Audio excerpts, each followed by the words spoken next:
Hey there. Ready to dive into something pretty fascinating with us today? I'm ready. What do we have? We're going deep, literally, off the coast of Yonaguni, Japan, where some seriously mysterious underwater structures have everyone debating.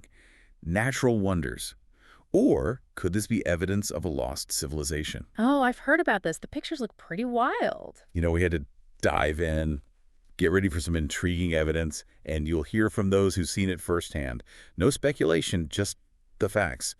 What's the deal with these underwater structures? Are we talking about a lost city? Atlantis 2.0.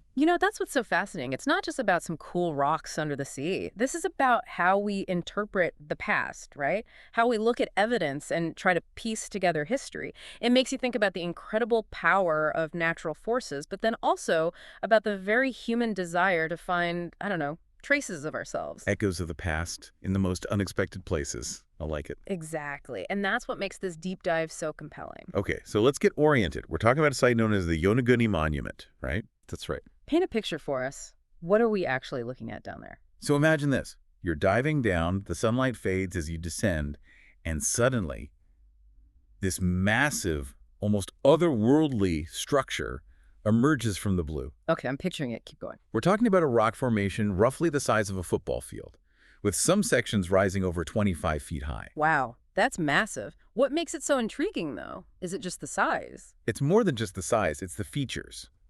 They seem almost too precise, too deliberate to be entirely natural.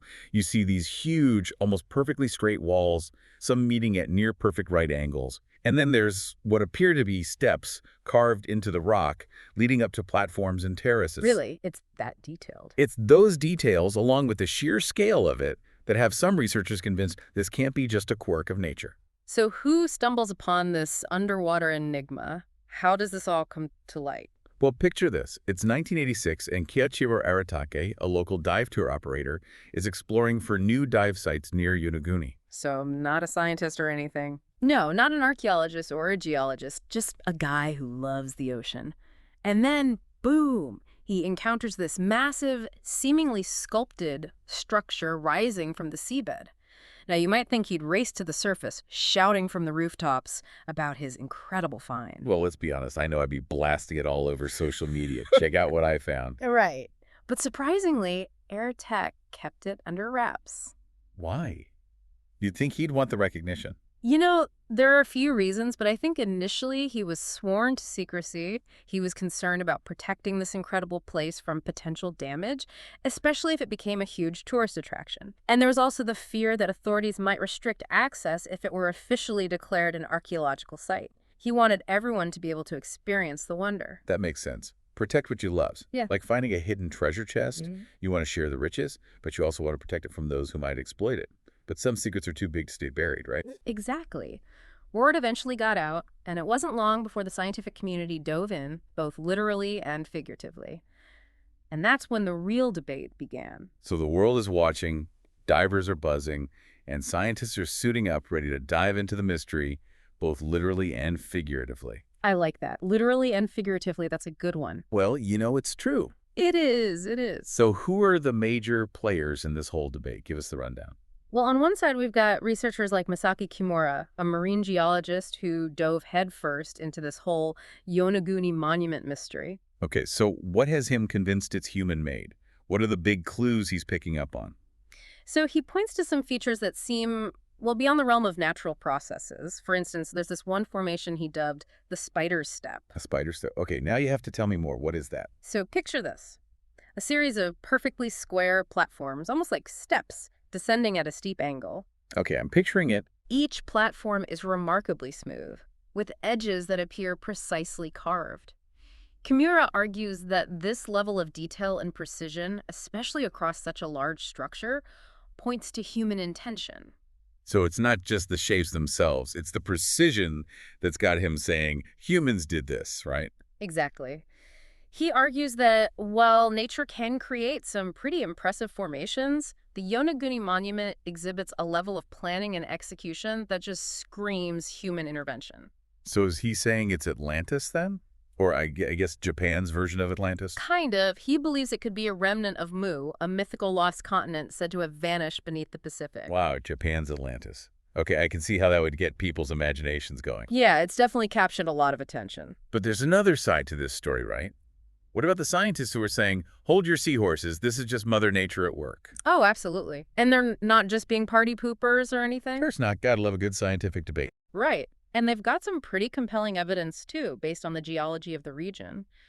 Yonaguni sits in an incredibly active seismic zone, prone to earthquakes and volcanic activity.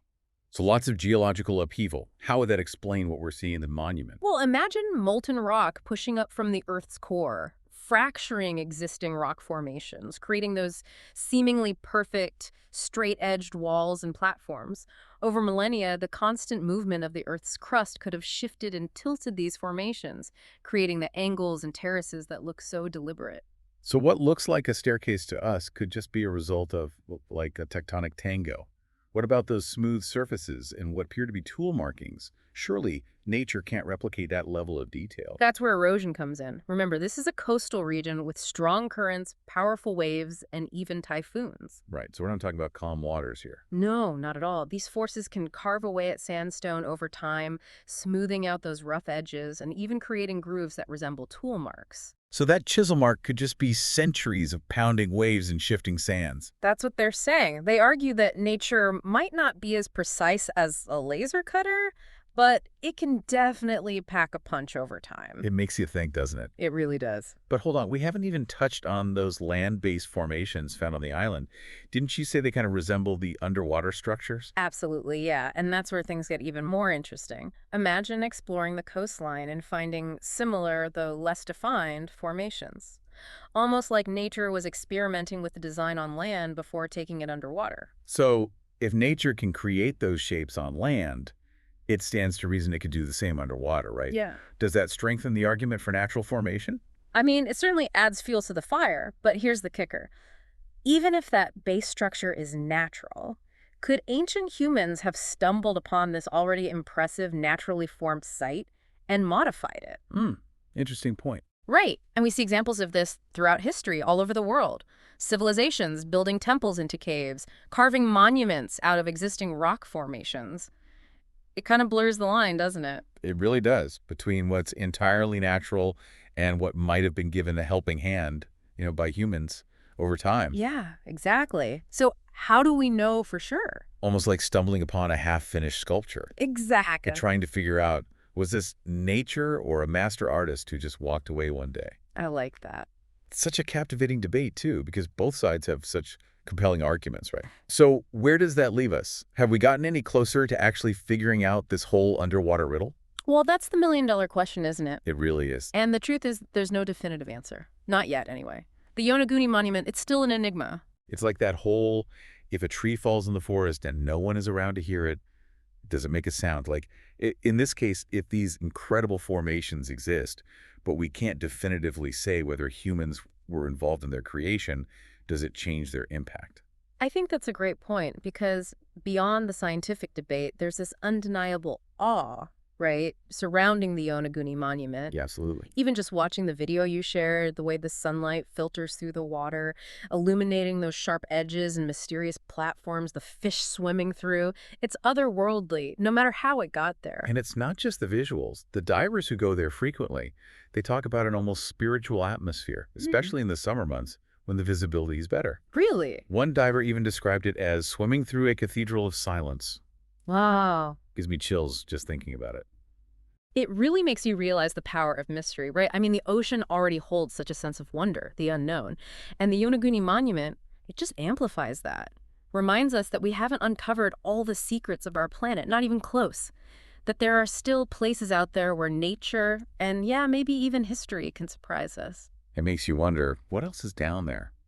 Hidden beneath the waves, just waiting to be discovered. Exactly. And maybe some mysteries, they're better left unsolved, Oh, interesting. just to keep our imaginations going. Right. A little reminder of how much is still out there, I like that. but we don't know. It's a big, vast world out there, and we're only just starting to scratch the surface of what's out there. Exactly. So to all our listeners, next time you look out of the ocean, remember, there could be entire worlds down there. Whole worlds shaped by forces we may never fully understand. Absolutely, forces both natural and maybe, just maybe, human, waiting to be understood. Something to think about. Until next time, explore on.